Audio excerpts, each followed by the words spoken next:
Build professional skills this semester with Adobe Creative Cloud and create standout work both in and out of the classroom. Save big on professional creativity tools. Students get 65% off Adobe Creative Cloud, including Photoshop, Illustrator, Premiere Pro, Acrobat Pro, and 20+ creative apps. No matter what project you're working on, Adobe Creative Cloud apps can help you take it to the next level. Visit adobe.com/student to learn more.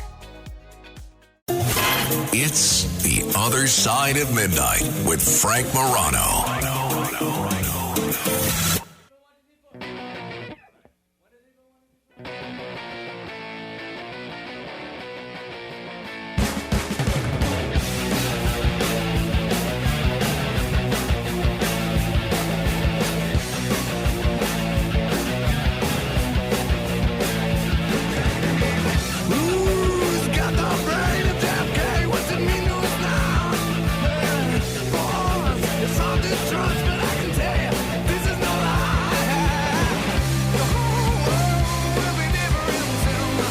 This song is designed to, if you're dozing off as you're driving home, keep you awake. 26 minutes after the hour, this is The Other Side of Midnight. I'm Frank Morano. This is Pearl Jam, Brain of JFK. And we are rapidly approaching the anniversary of John F. Kennedy's killing. And this is one of those things where I do spend a lot of time on this every year, especially around this time, because to kill an American president is a big deal. And this is something where a substantial amount of the public has never really believed the official story. Sometimes it's a majority, and sometimes it's close to a majority. But the point is, the findings by the Warren Commission of a lone gunman, single shooter being Lee Harvey Oswald, especially given the fact that Oswald himself was then killed by Jack Ruby, a lot of the public just doesn't buy it. So I think it's worth exploring why. One of the people that has been working very hard on this with both a podcast and now a new book is Matt Crumpton. He is the co-author of the JFK assassination chokeholds that inescapably prove there was a conspiracy. Matt Crumpton, thanks so much for joining me on the radio. Hey, Frank. Thanks for having me on, man. Sure thing. I appreciate it at this tough hour, especially. Matt, We're good. Matt, what sparked your interest in this? Clearly, you've spent a lot of time on this. Why? What first sparked your interest in this?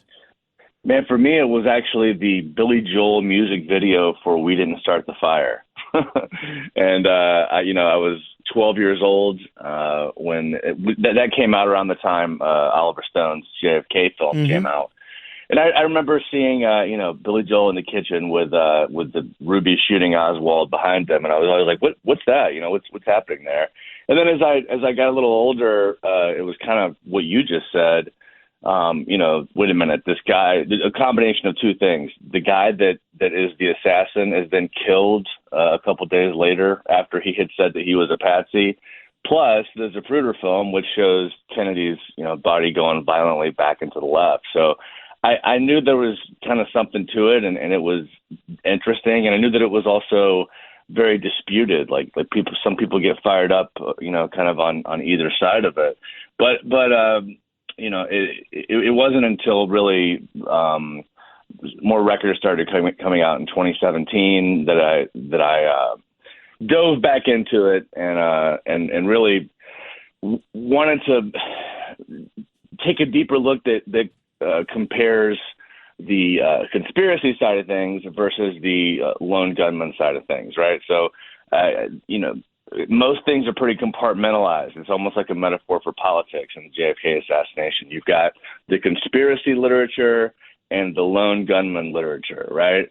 But it's rare that you see them sort of combined to figure out, what is the most likely thing to have happened, with each little issue. Because what happens is people can slip out of it. You go, oh, well, what do you think about this issue? And then someone will change the topic to a different issue. So So that's the idea of the podcast, Solving JFK, is just to compare and contrast. And we're 2 full seasons in now. We're about 60 produced episodes and about 25 bonus/live interview episodes, and we're on the way to our goal. At 30 minutes after the hour, this is The Other Side of Midnight. Talking with Matt Crumpton. You can check out the Solving JFK podcast or check out the book, The JFK Assassination Chokeholds That Inescapably Prove There Was a Conspiracy. Matt, what's new in your book? After 61 years, I have heard, I think, every possible theory on who's responsible for the Kennedy assassination and why it was or was not a conspiracy. What's still left to be written after 61 years?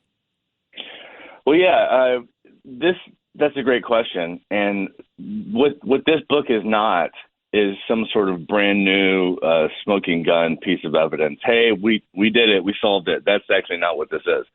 But what it does a really great job of is giving you an up-to-date download of here are the greatest hits, the strongest arguments as to why there was a conspiracy. So what we don't try to, anything that is not a good argument is not really in this book. So this is, think of it as sort of a greatest hits anthology of where we are right now.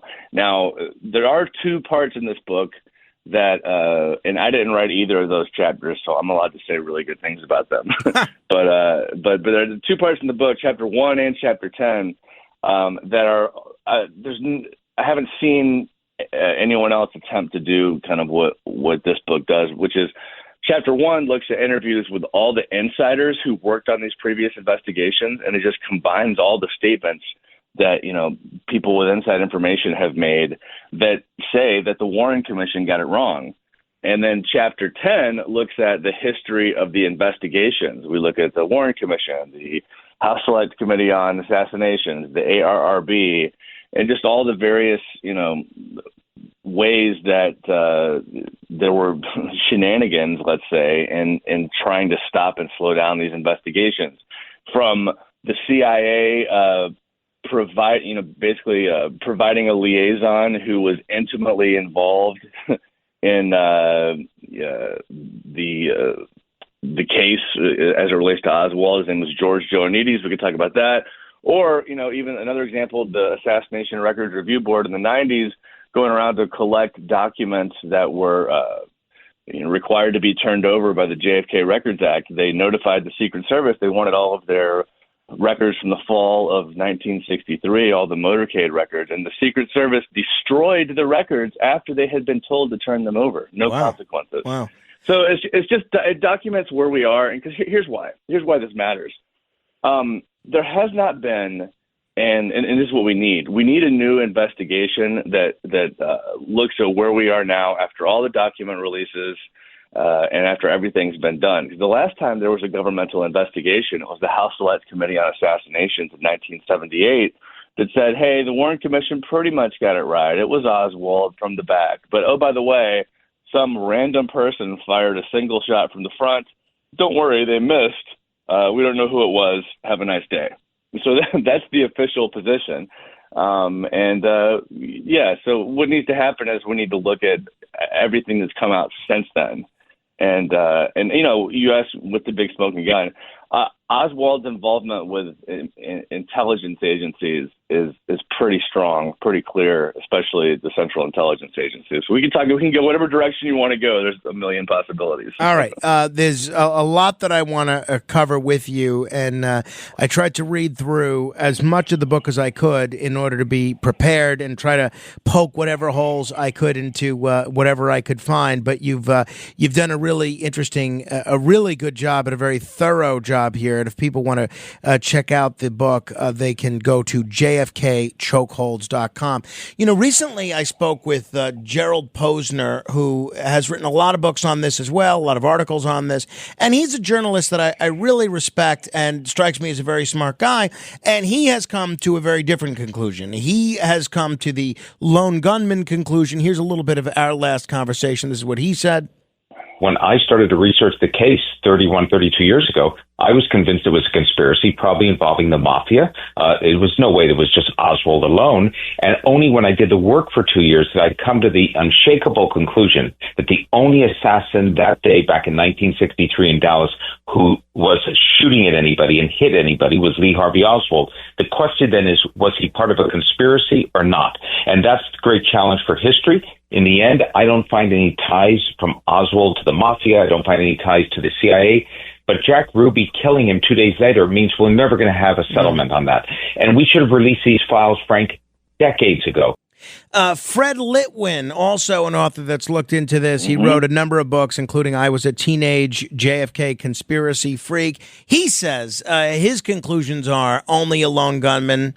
Is what he said when we spoke. Reading the doctors who had examined the autopsy x-rays and photographs, and all the doctors who had examined them were quite clear that Kennedy was shot from behind, and including the headshot came from behind, and that the motion of the head was due to a neuromuscular spasm and the jet effect, where a lot of mass is exited from the front of the head. But what really changed me was when I read all the scientific testing done by the House Select Committee on Assassinations.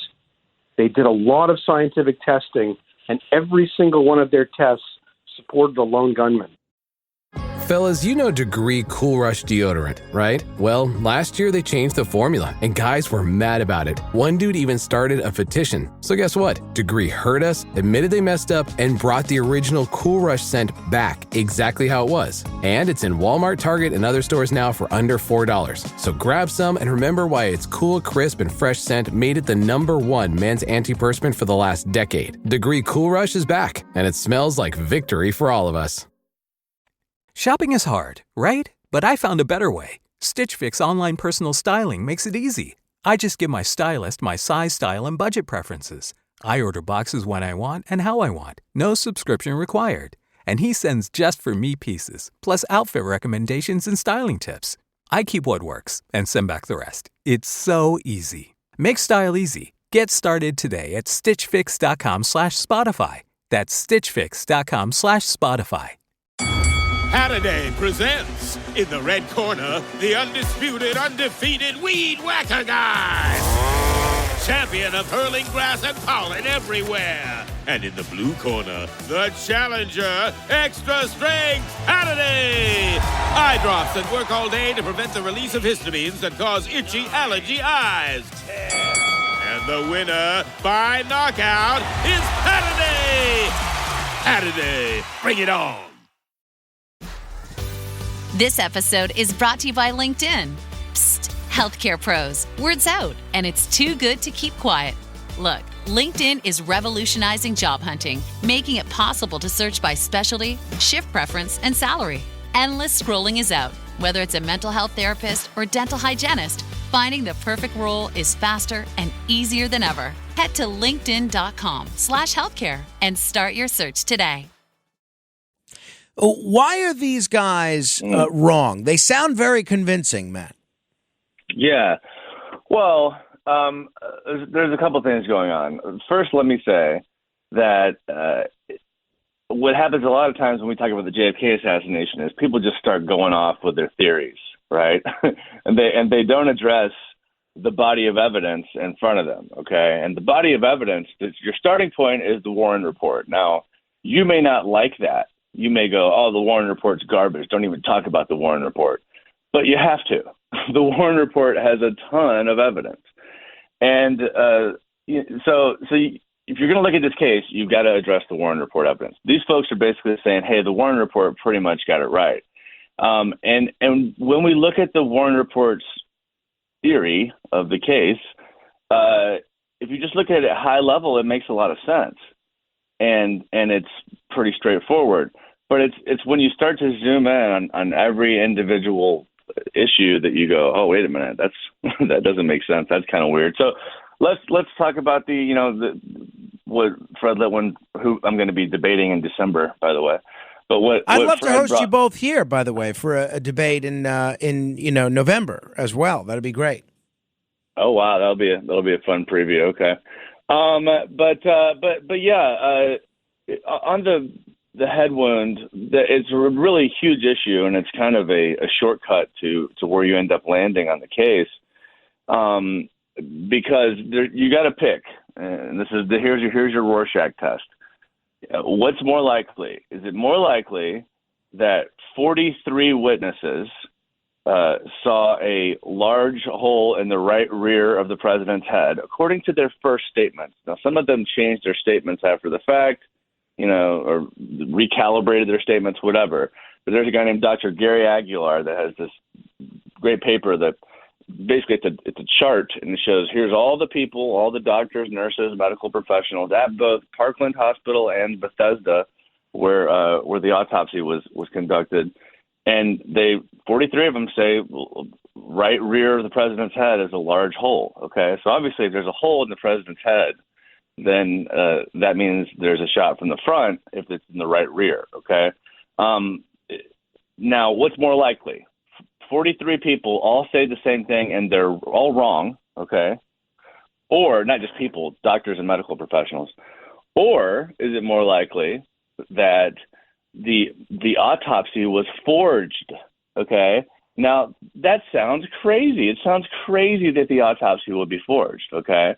But it also sounds crazy that 43 people would all make up the same story. So then when we zoom into, the autopsy itself, this is where the Assassination Records Review Board comes in, the organization that the entity that came about after the JFK Records Act. And, basically different folks who were involved with the autopsy have really made it clear that there are some issues there. So there's this guy, John Stringer. He's the autopsy photographer. And he says that the brain, the photos of the brain in the National Archives that he's shown during his deposition with the ARRB, he goes, that's not the photos I took. The brain was far more mangled and destroyed, right? And he actually knew the kind of photo paper he used to develop it. He used Ansco film, and this was a different type of film that he was shown that was supposedly the official one. The woman, Sandra Spencer, I believe her name is. I'm kind of going off the top of my head here. Sandra Spencer processed those photos. She said it's a different kind of paper, the photo paper that was used. And then probably a big one for me that was eye-opening is a guy named Dr. David Mantic, who he looks at X-rays for a living, okay? And he's a radiologist, oncologist. I think he's a physicist, too. He's got a lot of titles. But anyway, he has this device called an optical densitometer. It tells you how dense bone is based on how bright the light is on the radar, how bright the white is. And he went to National Archives and looked at the X-ray of the back of Kennedy's head, and the bone was far too dense to exist in the human head. In other words, it was a forgery, right?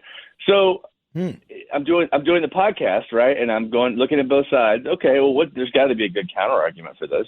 So I go to Vincent Bugliosi's book, Reclaiming History. Vincent Bugliosi and Gerald Posner are sort of the two main go-tos on the lone gunman side of things.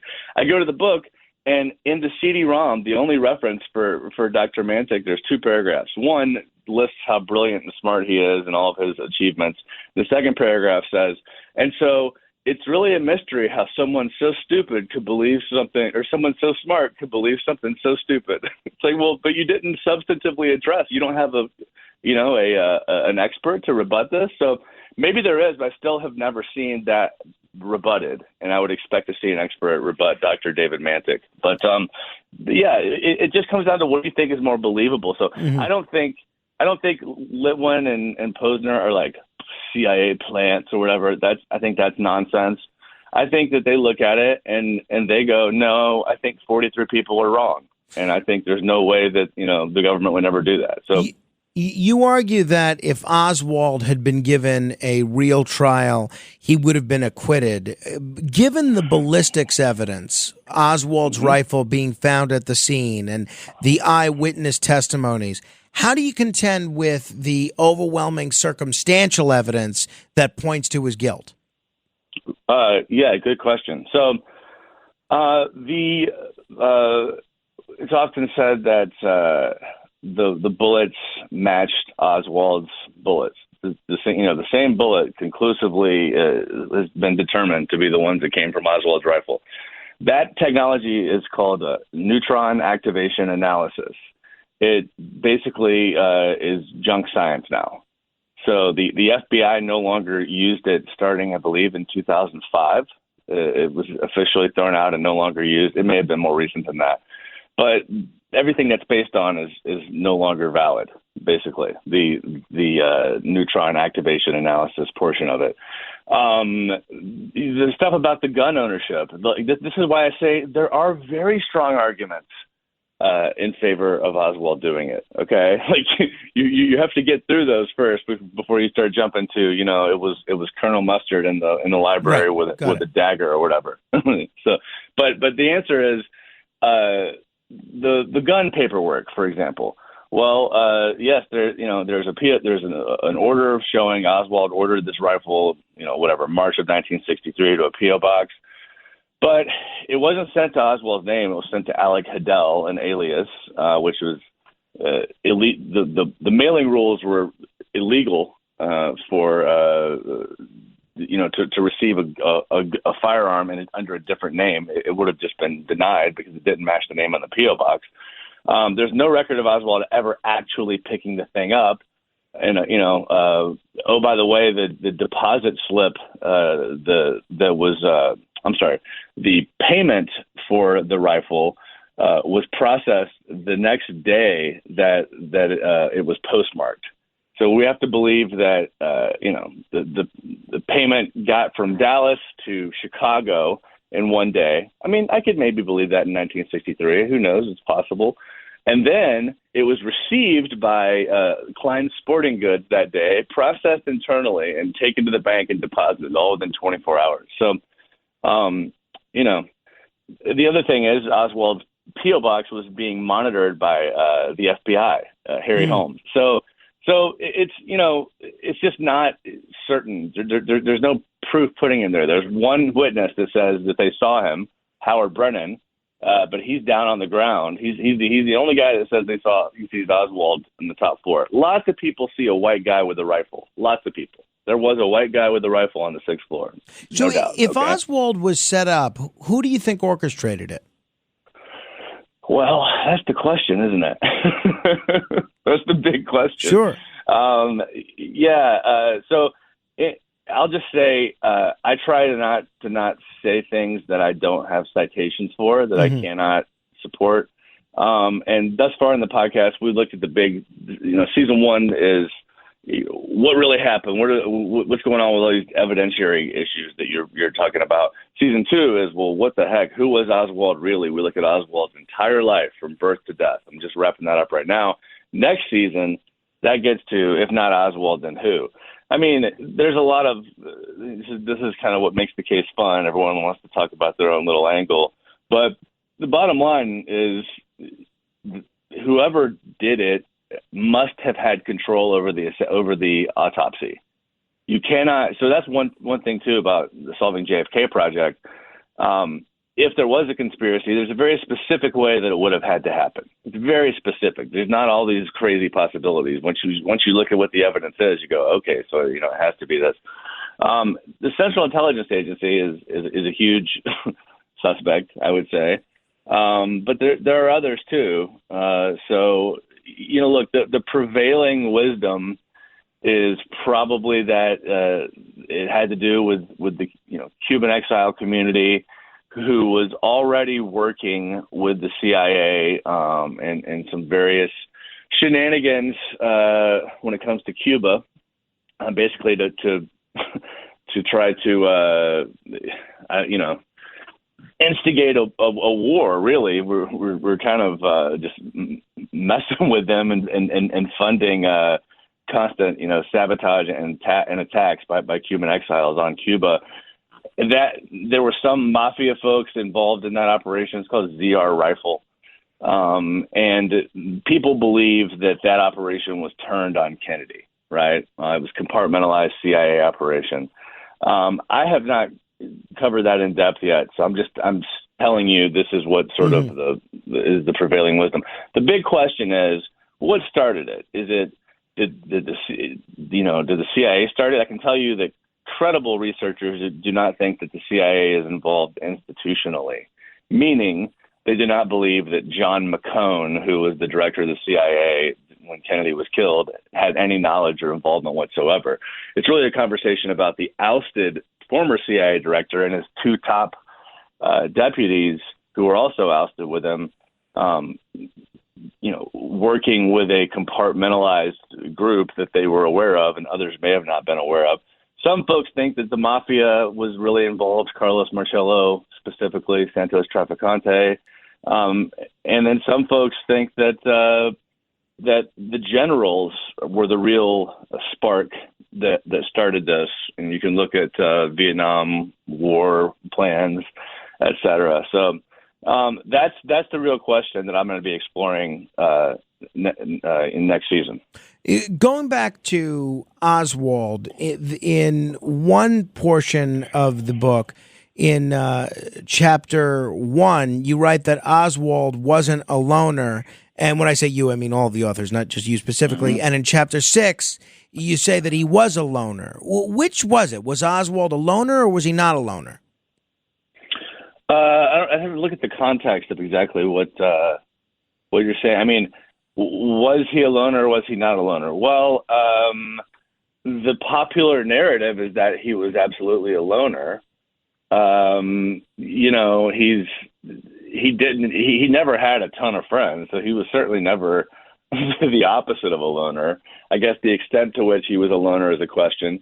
In the summer of 1963, he's working, he's handing out Fair Play for Cuba flyers publicly in New Orleans, being filmed for it for some reason. And, that's so it's not like he's afraid of interacting with people, but I would say he's more of a loner than not a loner. That's generally true. To this day, obviously, the only trial that has been brought having to do with the Kennedy assassination, only criminal trial anyway, is the one that Jim Garrison brought against Clay Shaw, which was memorialized in the film JFK, which is a great film, even if people end up disagreeing with the conclusions.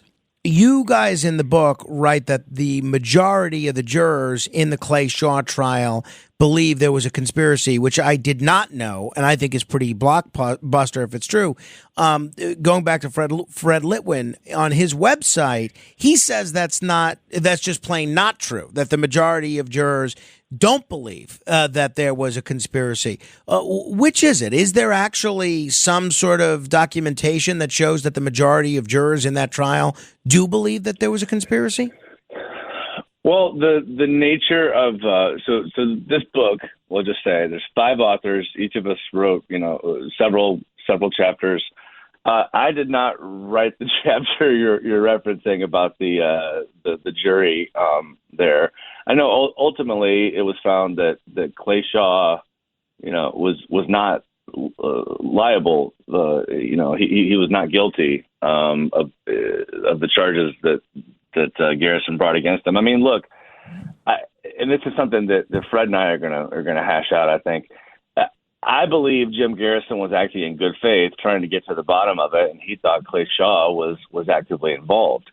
What Jim Garrison's case did is shed light on really Oswald's connection with intelligence agencies. It made it clear that Oswald, there's more than 10 people who say that Oswald was working for Guy Bannister, who was basically this, former head of the FBI in Chicago, who had a private eye agency, and his only clients were basically Cuban exiles. So, I